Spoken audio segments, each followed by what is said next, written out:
Hello everyone, hello. Welcome to my real estate tip of the week. My name is Meryl.Lombardi. I'm with Platinum Real Estate and I'm coming to you on a Saturday to give you my real estate tip of the week, which this week is actually 3 tips.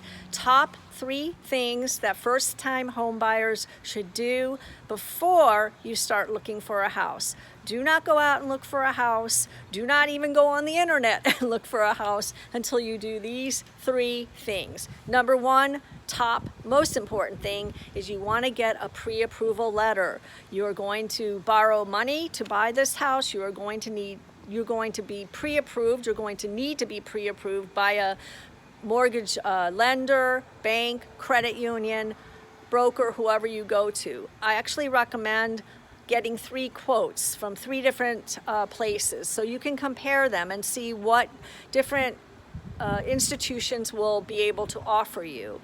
What's really important when you do this, they probably will do this anyway, but you want to make sure that they give you a breakdown, a monthly payment breakdown, because your monthly payment is going to be paying for your mortgage, which is going to be principal and interest of the amount you're borrowing. It's also going to include real estate taxes and property insurance, homeowners insurance and taxes, property taxes. So you want to make sure that you know what that monthly amount is based on what you're borrowing.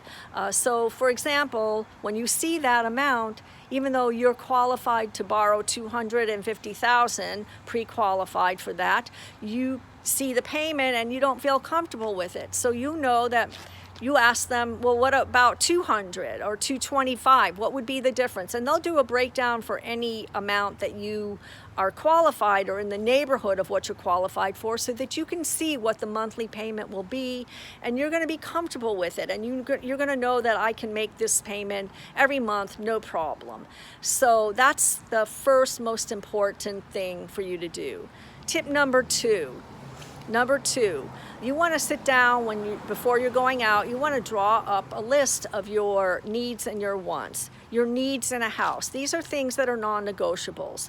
It may be a school district. If your children are in a certain school district and you're not planning on yanking them out and moving somewhere else, so that those houses that you're looking at have to be in that school district. That's a non-negotiable, and that's a need.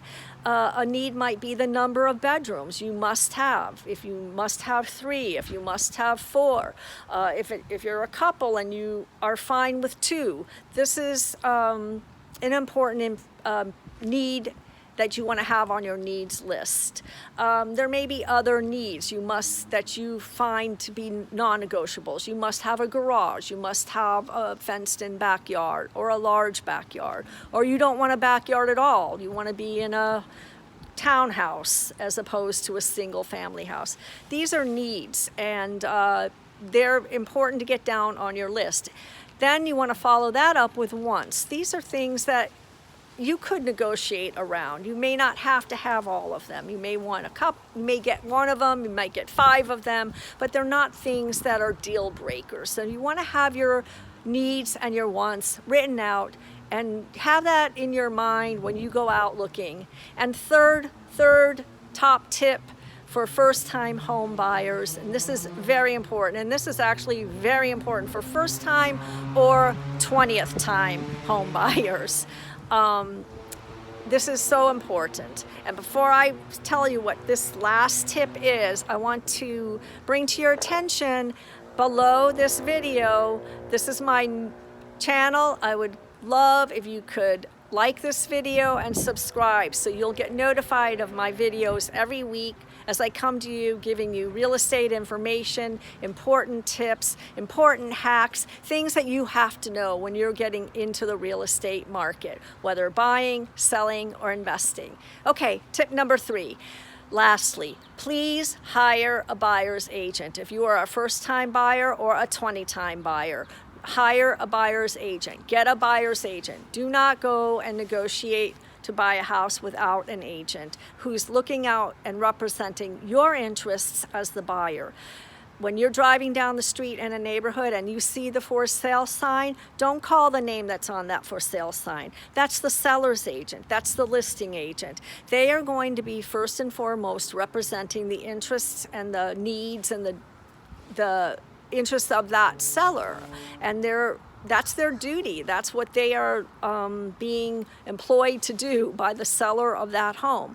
You need to go in with a buyer's representative who's going to first and foremost be looking out for your interests as a buyer, negotiating for you, getting you the house that you want at the best possible price. Even when you're going into new construction, if you were buying new construction, if you walk into that office and you are talking to the agent on site, the agent on duty at a new construction site, they are representing the contractor's interests. You want to have a buyer's agent with you, even in a new construction scenario. So those are my top 3 tips.